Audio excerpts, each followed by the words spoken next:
So rather than give you a formal presentation, what I was asked to do is sort of raise some issues for consideration as we think about the future. And I think it's come up in a number of our sessions, is this relationship between the changing commercial nuclear energy landscape and our concerns about the future of nuclear security and non-proliferation.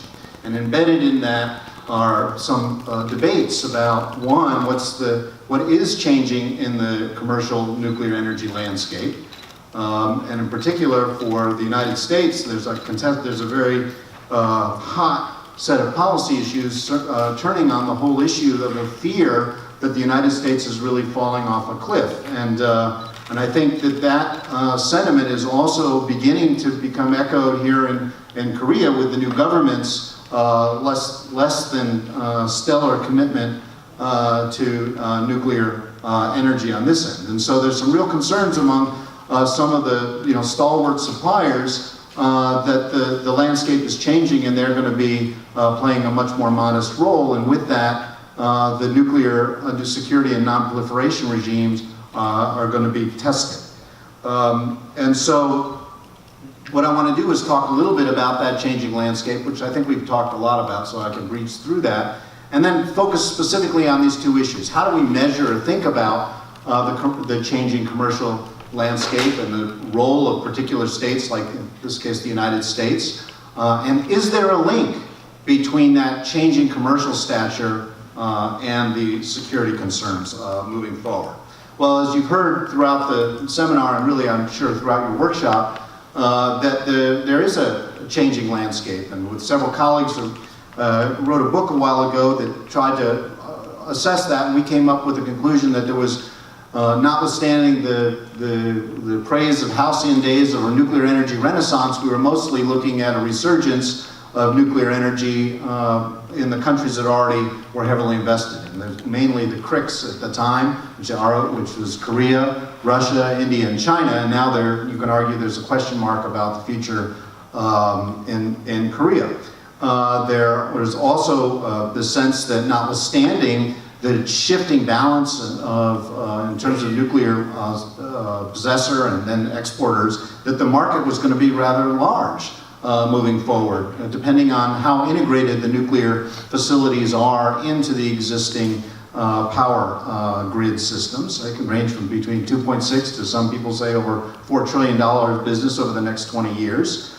And as we just heard in the last panel, a number of regions stand out as real potential market areas, the Middle East and Southeast Asia, as well as those established nuclear power states. But the other thing that gets lost in a lot of these conversations is really how mature the global supply chain is. And that it's not just the vendors of the last repute, so to speak, the ones that sell the reactors, but there's a whole set of suppliers associated across the fuel cycle.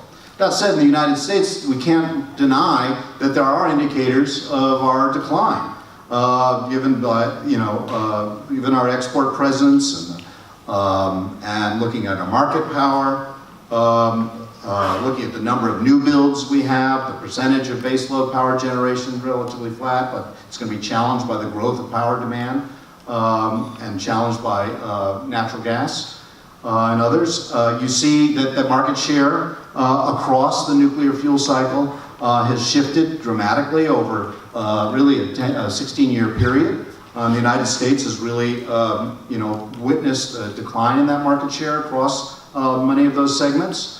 And this has raised, as I mentioned, real concern, really across the spectrum in the United States, within the industry, among arms controllers and non-proliferation community, within the government. If you've been reading what's coming out of the White House, the Trump administration is thinking about mandating nuclear power purchases by states and utilities out of concerns for national security. So there's a real animated hysteria almost in the United States about this declining share. But we have to keep a couple things in mind.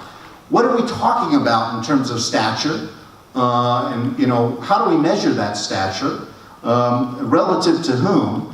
And then is there a link between these trends on the commercial side and the nuclear security and nonproliferation. And this is a project that we're just starting, so I can't show you our conclusions, but I can show you a couple things that may want to jar things in your mind. We've heard about 1, 2, 3 agreements, and those are really the standard of a tightening of our a reflection of, at least of the U.S. influence over its customers based on, how restrictive those agreements are. And so what we did is we looked at all of those agreements and we coded them for quality.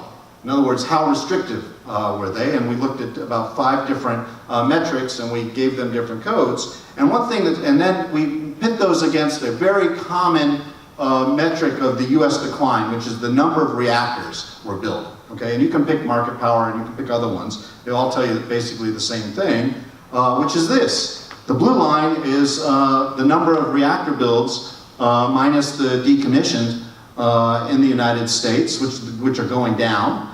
But then you look at the orange line, which is the quality, in other words, the restrictiveness of the 1, 2, 3 agreements are going up. So that conventional discussion about reactors and non-proliferation seems spurious at best. Now, you can argue, well, this is more complicated because some countries have actually, just while they've signed some of these agreements, they actually had other pursuits on the weapons side. So if you factor those in, you still see a trajectory of a tightening and strengthening of the restrictions in the 1, 2, 3 agreements, notwithstanding the trajectory of our companies. And the ROK is actually now facing it. You can see we're about at the same level in terms of the number of reactor builds.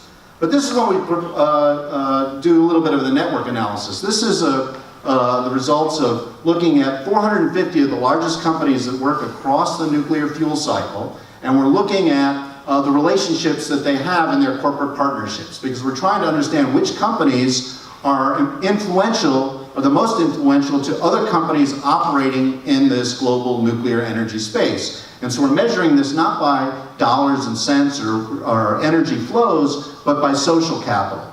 How much trust these different companies have as measured by the quality of their foreign direct investment.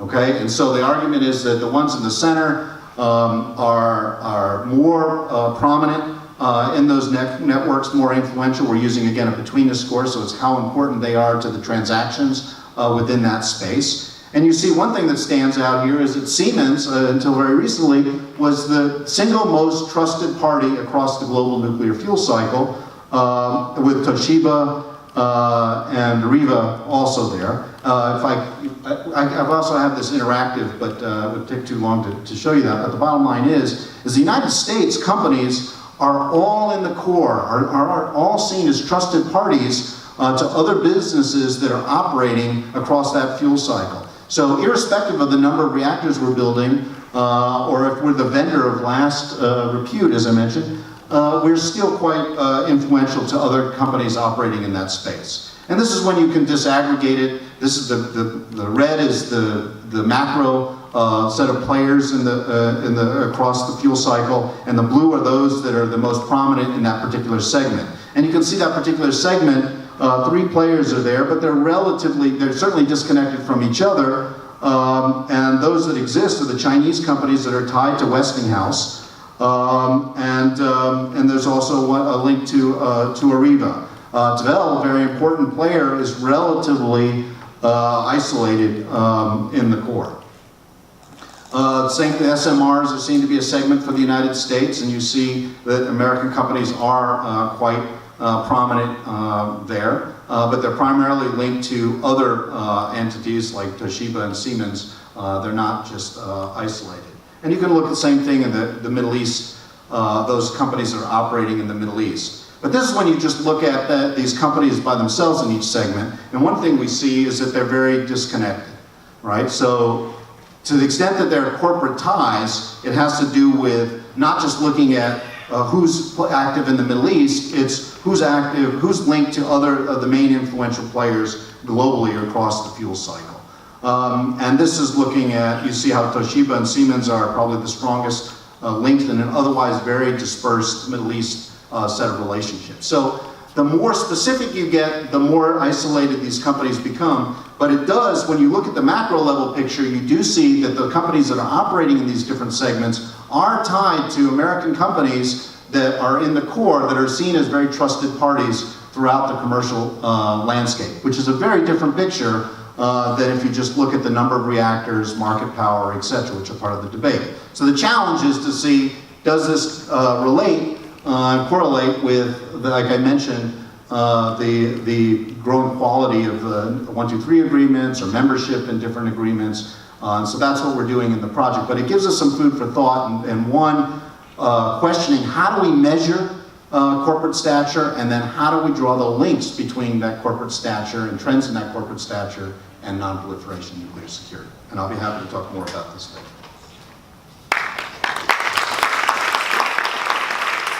Thank you very much for your